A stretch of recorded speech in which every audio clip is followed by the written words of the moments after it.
Um imenso corredor verde. Uma área de preservação destinada a conservar um dos mais importantes biomas brasileiros, o Cerrado. São 103 hectares de área em recuperação, cercados pela ameaça urbana. A Reserva Ecológica do Cerrado foi instituída em setembro do ano passado. A REC fica dentro das dependências do campus da Universidade Estadual de Goiás, em Anápolis. Essa era uma área que já era bastante utilizada para pesquisa científica e educação ambiental, educação científica. Então, é uma área que é representativa do Cerrado e nós sentimos a necessidade de gerar instrumentos para protegê-la. Então, com iniciativa dos alunos e professores do curso de Ciências Biológicas e do Programa de Pós-Graduação em Recursos Naturais do Cerrado, nós realizamos um estudo bastante abrangente e que culminou na criação da Reserva Ecológica da UEG.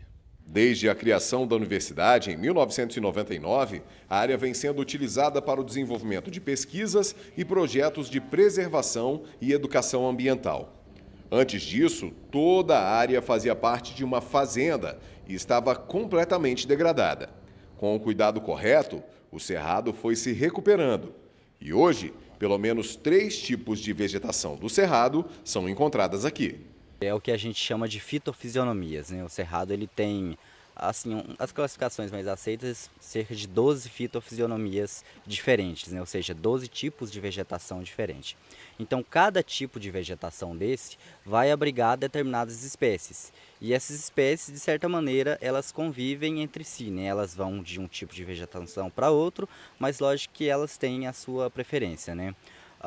No caso da flora do Cerrado, hoje, catalogada, a gente tem mais de 12 mil espécies de plantas catalogadas. Então, é uma riqueza muito grande, né? Antes mesmo da instituição da reserva, a universidade já havia criado a Trilha do Tatu, para visitas guiadas de alunos e pesquisadores. A trilha agora é mantida como a porta de entrada para esse imenso laboratório a céu aberto. Em poucos passos, chegamos a um mirante e nos deparamos com rastros de um dos mais importantes animais do Cerrado, o lobo-guará.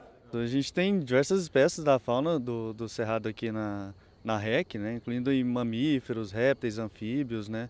São mais de 100 espécies só dessa fauna de vertebrados terrestres, mais aves, que a gente tem mais de 200 espécies aí. E a gente tem alguns representantes assim mais conhecidos, né, da fauna, como o lobo-guará, a jaguatirica, né? E essa aqui é uma área do lobo-guará. O lobo-guará ele tem o hábito de demarcar o território através das fezes, né? Então ele normalmente sobe em lugares mais altos, ou cupinzeiro, alguns lugares mais planos, para poder, ali deixa as fezes dele e deixa o cheiro dele, né? Aliás, a lobeira, principal alimento do lobo-guará no Cerrado, é encontrada em vários pontos da reserva. O cajuzinho também, além de uma imensidão de espécies características do Cerrado. Flores pequenas, árvores retorcidas e a beleza sem igual da vida que nasce em meio à terra mais seca. A reserva hoje é gerida por um conselho gestor, formado por professores, alunos e membros da sociedade civil.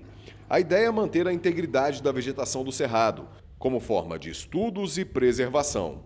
Hoje, menos de 5% de toda a área de cerrado do mundo está em áreas protegidas. E o maior problema ainda é a interferência externa. Ela sofre com muitos problemas, né?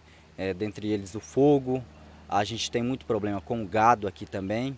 Então, apesar de ser uma área do campus de uma faculdade, a gente tem muito esse problema, porque o gado, por exemplo, ele compromete muito a recuperação de áreas, porque ele sempre pisoteia, então ele compacta o solo, e todas as espécies, as plantinhas pequenas que vão surgindo, ou elas comem ou elas pisam.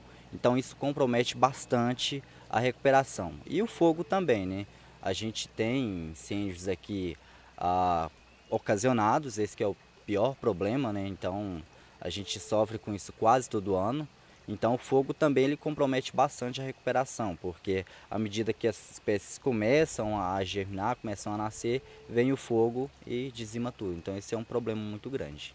A preservação e o manejo correto da reserva pode contribuir muito para a área de pesquisas voltadas para a fauna e flora do Cerrado. Até porque não é sempre que se encontra parte desse bioma preservado dentro de uma instituição voltada para estudos ambientais, como uma universidade.